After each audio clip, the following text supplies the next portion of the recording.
Good morning, everyone. Welcome to a special presentation with regards to addressing COVID-19 in our community. Of course, I'm Erie County Executive Mark Poloncarz, and with us as often, not every time, but often is the case, is Kendra Schmidt from Deaf Access Services, who will be providing the American Sign Language to our hearing impaired friends in the community. You will also be hearing, of course, from Dr. Gale Burstein from our Erie County Department of Health, but we also have some guests here today from the Erie County BOCES 1 system, District Superintendent Lynn Fusco, from the Buffalo Public Schools, Chief Medical Officer Dennis Quo, from the Erie County BOCES 2 system, we have the Superintendent David O'Rourke, and from the Hamburg School District, as well as representing the Erie Niagara Superintendents Association, we have District Superintendent Mike Cornell.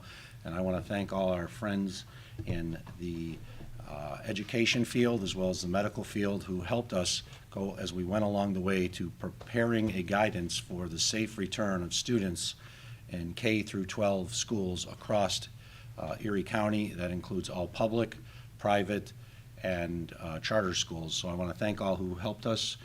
We heard from district administrators, we heard from parents, we heard from teachers, we heard from pediatricians. We heard from so many in our community, and one of the things that we heard is we need to have a uniform guidance so that we know exactly what the rules are regardless of the school district in our county. And that is what we are issuing today. Why are we issuing it today? It's because, unfortunately, New York State Department of Health abdicated its responsibility and said it's up to the locals to decide what to do with regards to schools. Well, we know what is appropriate for our community here in Erie County, and that is why the Erie County Department of Health has put together a guidance which does include orders for all schools in Erie County, regardless, once again, of whether they are public or private. Before we go into that, I do want to give you just a very quick update. Of course, we are listed in the CDC category of high transmission of cases with regards to new COVID-19 cases in Erie County. The most recent report had us at 103 COVID-19 new cases per 100,000 residents over a 7-day period. We also have hospitalizations at 95 on August 21st, which is basically as high as we were in May of 2021, and not everyone in hospital is 65 and older. It's actually about 50% plus that are under the age of 64, and we do know for the last week we've had 3 individuals that are under the age of 19 or 19 and under in area hospitals for COVID-19. So you could be younger and have COVID-19, you could be older and have COVID-19 and still need to be hospitalized. The full report of information will be provided tomorrow. We're not going to go into the full report that we normally do, but the level of county community transmission, as you see from the CDC map, is bad all over, especially in the south. We still have a few areas that are considered moderate in upstate New York, including in western New York, but it's really bad across the whole country. We see what is happening in school districts that have already opened in the south, including those that do not have requirements in place, where some of those schools are already going to virtual learning because of mass outbreaks of COVID-19 in their communities. And we do not want to do that. The goal, as we said, is to safely return students to an in-classroom setting to ensure the safety of the students, the safety of the teachers, the safety of the administrators and other school staff. Our goal is to return all students to an in-school learning experience for every day of the school year. And the guidance that you are about to see, which I'll give a little overview and then turn over to Dr. Burstein, who will go into it in greater details, is a comprehensive guidance that's based on the CDC guidance as well as recommendations from the American Academy of Pediatrics. It applies, as I've said, to every public, private, and charter school in Erie County. It was developed with input from leaders of the school education community, pediatricians, epidemiological staff, and I will add parents as well. And it is subject to change based on COVID-19 trends or changes in New York State regulations or executive orders. So I want people to understand that this is not a permanent document for the entire school year. It is subject to change based on what we see in the local community, as well as what we may see come down from New York State, or for that matter, national recommendations. So it's very important that people understand that we expect this to change as the COVID-19 situation changes. None of us thought we'd be in the situation we are today, where we have increasing cases, increasing hospitalizations. We thought we would be in a better situation because we all believed that the vast majority of individuals, and especially adults, would get vaccinated. Not all have. And as we know, if you are under the age of 12, you cannot get vaccinated. So for those children who are attending schools who are under the age of 12, they cannot get vaccinated, and we have to ensure their safety, just like we have to ensure the safety of a child who may be 15, but themselves cannot be vaccinated due to a health issue. Our goal is to protect all, and we will modify this if needed as the situation changes. You can go to erie.gov/COVID-19/schools to find the full guidance as well as a summary. What we're going to provide you today is basically the summary. To school administrators, teachers, parents, anybody who's interested, you can go to erie.gov/COVID-19/schools and read the full guidance. The full guidance is what applies. The summary is as it sounds. It's a summary of what the guidance is. So if you have questions, please go to the guidance first. Review the guidance. Later today, the Erie County Department of Health and its epidemiological and school team will be meeting with school administrators through WebEx to go through the guidance in greater detail than even what we will be providing right now. So once again, the goals. The goals to reduce the risk of COVID-19 disease transmission in school settings, to prevent illness in students, school staff, and the community, and to maximize in-person learning. We know that that is one of the most important things that we can do. We heard it from parents, we heard it from school administrators, we heard it from pediatricians. We want children to be in an in-class learning experience for the whole year and to minimize disruption as much as possible for families, childcare, and others. So what are the main mitigation strategies? These will be gone into greater detail by Dr. Burstein. Masking, we'll go into that in greater detail. Physical distancing, health monitoring, return to school following an illness, reporting COVID-19 cases to the Erie County Department of Health, quarantine principles, who will be quarantined, who will not be quarantined, youth sports, vaccination strategies, screening testing. We are offering large-scale screening testing to school districts if they so want to take advantage of it through our Department of Health. Cleaning and disinfection recommendations as well as ventilation recommendations. So I want people to understand this is not just about masks. It's all we're hearing about, masks, masks, masks, masks. This is not just about masks. This is ensuring a safe setting to return students to an in-class learning experience, to protect the students, the teachers, and others, to ensure that our students are getting the best learning experience they possibly can with a one-on-one experience with their teacher in the same classroom, but to do it in a safe manner. And that requires a lot more than just talking about masks. It talks about what are the physical distancing requirements, who will be quarantined, who will not be quarantined, what health monitoring needs to be done, the mitigation strategies that we have here. So with that, I'm going to turn it over to Dr. Burstein. I want to thank her school team, the epidemiological staff who put in a lot of time coming up with this very important guidance. 2 weeks ago, we got all surprised when the New York State Department of Health said, it's up to the local departments. We're not going to issue any guidance. Even the New York State Department of Education was like, what? You got to issue some guidance, New York State Department of Health, and they didn't. So we said we need to step up to the plate. We cannot strike out. We cannot walk. We got to get some big hits here. And the thing is, by getting hits that actually matter, by not swinging for the fences, but by what's doing right to protect our students, our teachers, our other administrators and faculty, and the individuals who work in schools, from the bus drivers to the lunch ladies and beyond. And that's what we have here, is a comprehensive guidance to do that. So thank you to Dr. Burstein and your team for your hard work in coming up with a guidance that I believe will be the standard for many other counties and districts across New York State. And with that, Dr. Burstein.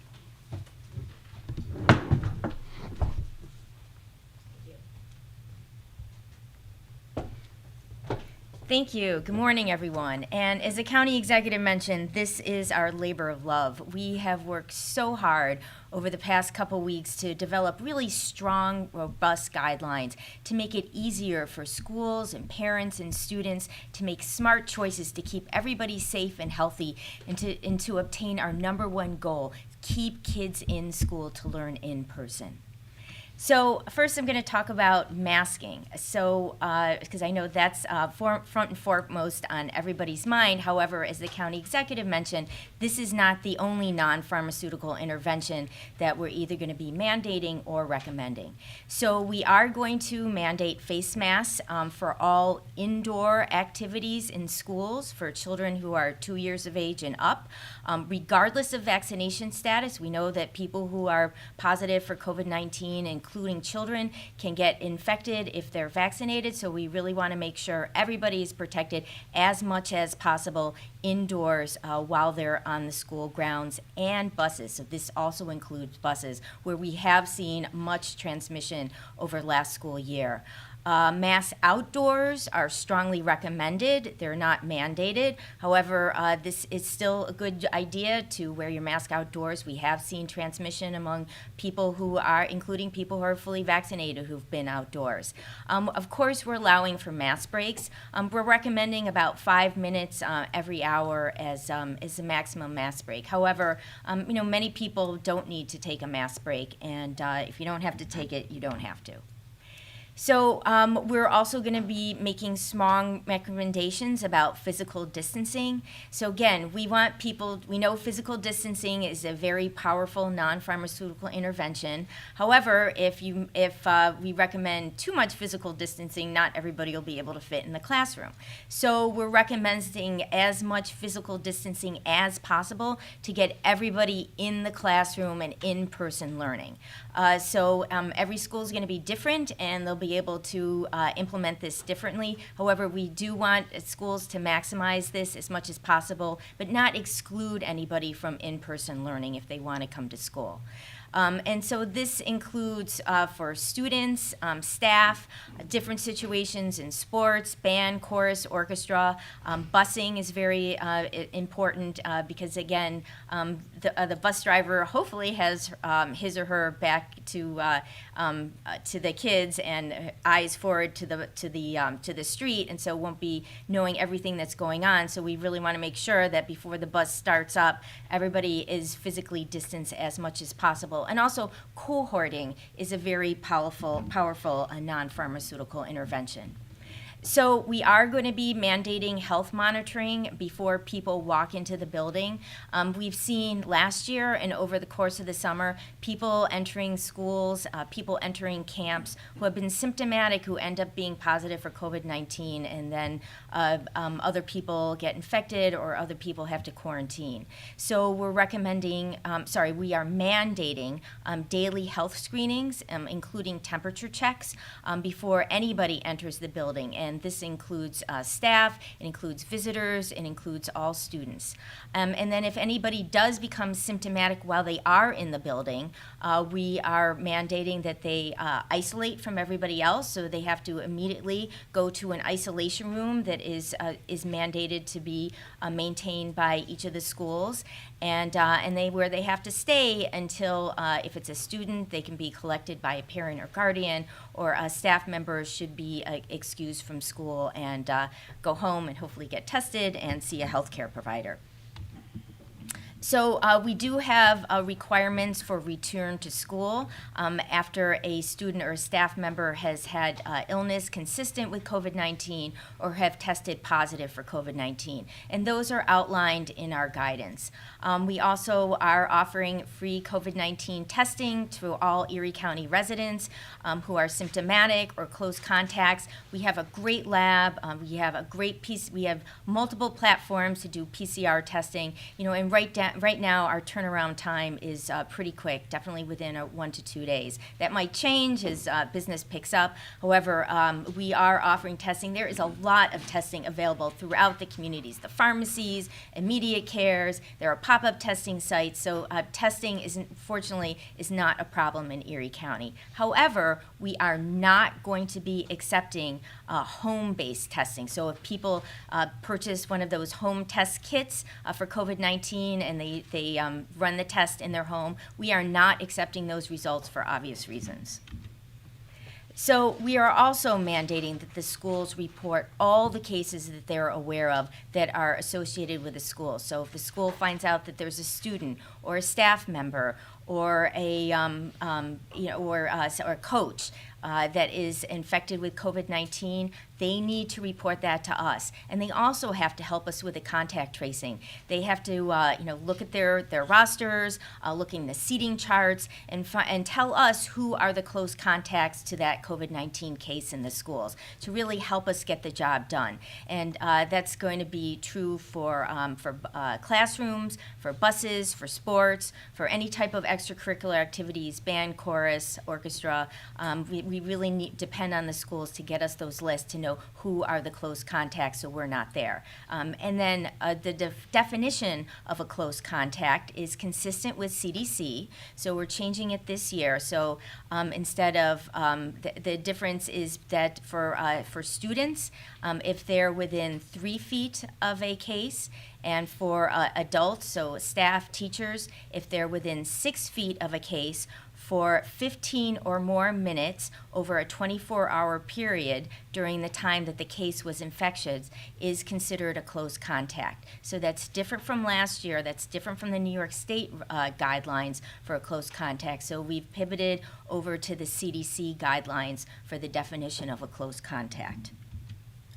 So as the county executive mentioned, we do outline the principles for and policies for who should be quarantined in the schools. And again, this is a mandate. So and again, we really depend on the schools to tell us who were the close contacts in the schools. So we're relying on the schools. They're mandated us to share that information. Hopefully they will all have seating charts and know who was sitting where and when. So it'll be easy for them to get those lists together. And that includes in the bus. The Erie County Health Department, it is our job to finish off the case investigation and to notify all close contacts that they are in quarantine. So that'll be our job. And then also the who needs to be in quarantine differs by vaccination status and of course proximity and other situations. So we outline all this in our school guidance. But again, just a plug to getting vaccinated if you are eligible. The quarantine guidelines are different for vaccinated versus unvaccinated individuals. So for youth sports, again, we have certain mandates. We are going to require all youth sports, just like in the schools, to inform us if there is a team member or a coach or staff that is positive for COVID-19. And then we include guidance in our guidelines about just explaining when there just needs to be a pause if there's a COVID-19 case. So that means that people that are unvaccinated they would just take a pause from the team from participating in games or practices. However, they can still attend classes, which are the most important. And then when people who are unvaccinated need to quarantine. So we outline that, and so it's very, very clear.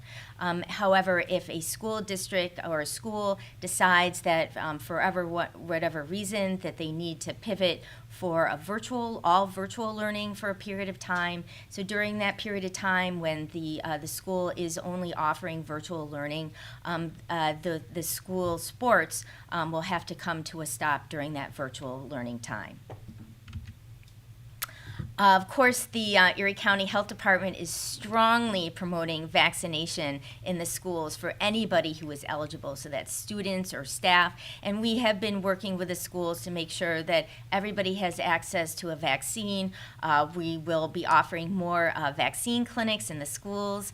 We are working with our community health care providers, including our pediatricians, to make sure that they all have a good supply of doses in their offices.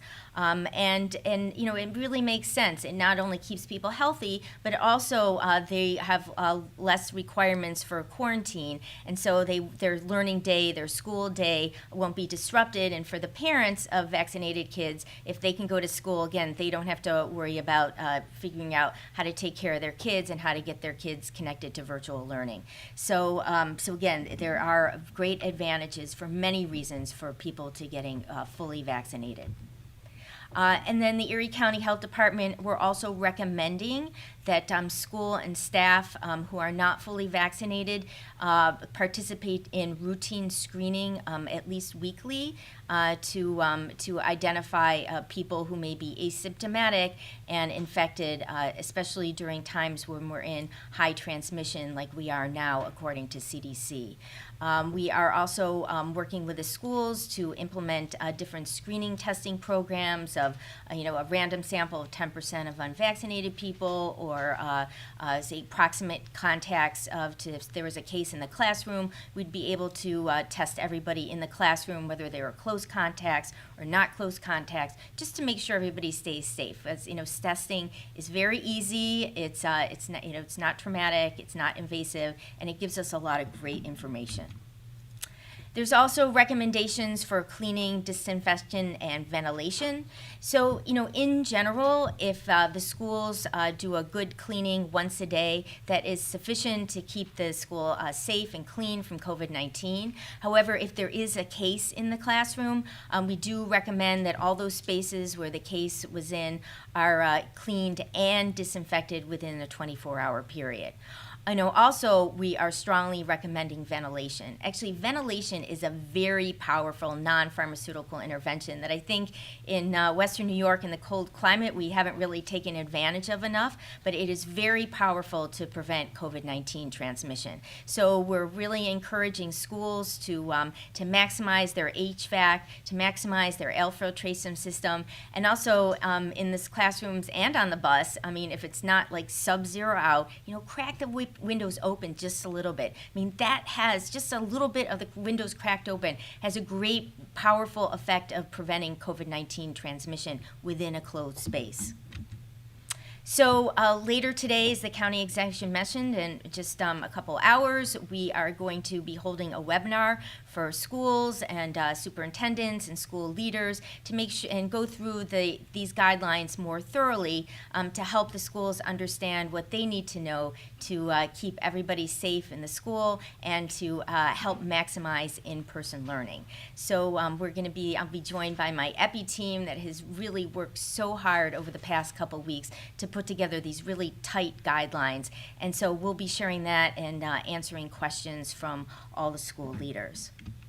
So I'm going to turn it over now to the county executive for you can ask questions and we can give you some answers. And then we are here with support from our school leadership and our pediatric community. And so again, we welcome questions. Remember, the goal is to keep everybody safe and healthy and to keep in-person learning as much as possible. Get kids in the school. And we all have the same goals. I think we all want the same thing. And we put together these guidelines to help people make safe choices to get there safely and efficiently. So thank you.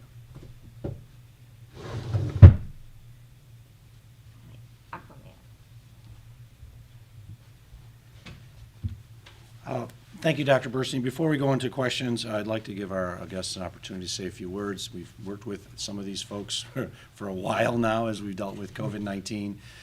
First, I'd like to bring up Dr. Dennis Quo from the Buffalo Public School System. The Buffalo Public School System had already announced a mask mandate, but Dr. Quo has worked with, of course, Dr. Burstein for quite a bit of time during this past year to address these issues and also represents our local pediatric society. So, Dr. Quo. Thank you. Good morning, everyone. I'm Dennis Kuo. I'm a pediatrician. I'm one of the medical directors at Buffalo Public Schools. I first want to thank County Executive Mark Poloncarz, Dr. Gale Burstein, and her team for their issuance of the comprehensive guidance to reopen the school system safely, to be able to return all children safely to in-person learning 5 days a week, and to keep everyone safe as the schools remain open through the school year. Last year was definitely a year which challenged us like none other. We know that kids are best if they are in school. We need them not only to be in school, but we need them to stay in school and to make sure that all of our students, staff, teachers, faculty, everyone associated with the schools are able to continue what we know is best for kids. We also know that it is important to make sure that all of our kids, including the ones who are disabled, ones who are medically vulnerable, are able to be in school, as well as to be able to protect our teachers, staff, again, folks who really work in and around the schools, because they all need to be in school as well. The guidelines that Erie County has issued follow very, very closely to CDC and AAP guidelines. They are comprehensive. We all know that there is not one single strategy that works to keep everyone safe at school. It's multi-layered. We also call it the Swiss cheese model. Multiple things need to be in place in order to keep everyone safe in the schools. These are sensible. They're tested. They worked last year. We believe very strongly that they will work this year. We look forward to a good school year. We look forward to keeping everyone safe and healthy in the schools. And I'm looking forward to having everyone back in a couple of weeks. Thank you.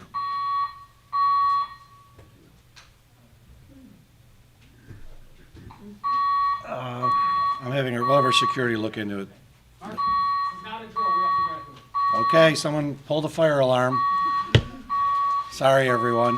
We have to evacuate. We will return afterwards with comments from the other.